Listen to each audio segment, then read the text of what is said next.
Exodus 38. Beelzebul made the burnt offering altar of acacia wood. Its top was 5 cubits square, and it was 3 cubits high.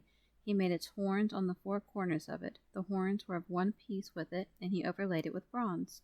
And he made all the utensils and vessels of the altar, the pots, shovels, basins, forks or flesh hooks, and firepans, all its utensils and vessels he made of bronze.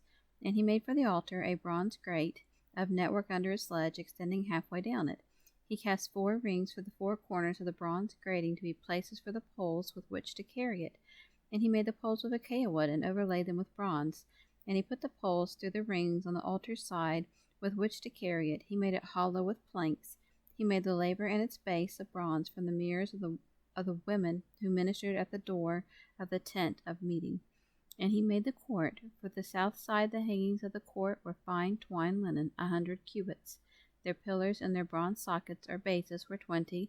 The hooks of the pillars and their joinings were silver. And for the north side the hangings were also 100 cubits. Their pillars and their sockets or bases of bronze were 20. The hooks of the pillars and their joinings were of silver. But for the west side were hangings of 50 cubits.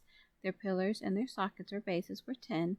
The hooks of the pillars and their joinings were of silver. And for the front, the east side, 50 cubits. The hangings for one side of the gate were 15 cubits, their pillars 3, and their sockets or bases 3. Also for the other side of the court gate, left and right, were hangings of 15 cubits, their pillars 3, and their sockets or bases 3. All the hangings around the court were of fine twined linen. The sockets for the pillars were of bronze, the hooks of the pillars and their joinings of silver, the overlaying of their tops of silver, and of all the pillars of the court were joined with silver. The hanging or screen for the gate of the court was embroidered in blue, purple, and scarlet, and fine twined linen. The length was 20 cubits, and the height and the breadth was 5 cubits, corresponding to the hangings of the court. Their pillars were 4, and their sockets of bronze 4. Their hooks were of silver, and the overlaying of their tops and their joinings were of silver. All the pegs for the tabernacle and around the court were of bronze. This is the sum of the things for the tabernacle of the testimony, as counted at the command of Moses for the work of the Levites, under the direction of Ithamar, son of Aaron, the high priest.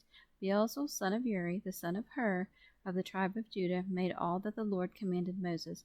With him was Elohab, son of Elmishah, of the tribe of Dan, an engraver, a skillful craftsman, and an embroiderer in blue, purple, and scarlet, and in fine linen.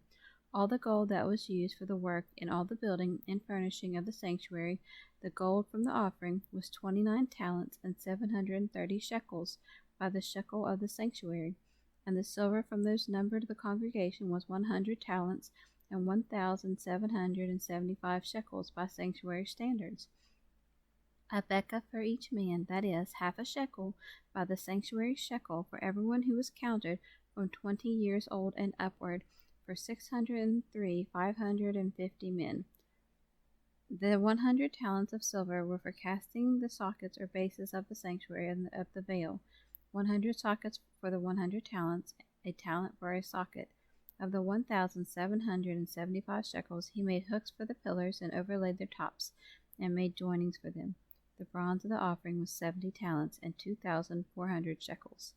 With it Beelzebul made the sockets for the door of the tent of the meeting, and the bronze altar, and the bronze grate for it, and all the utensils of the altar, the sockets of the court round about, and of the court gate, and all the pegs of the tabernacle, and around the court.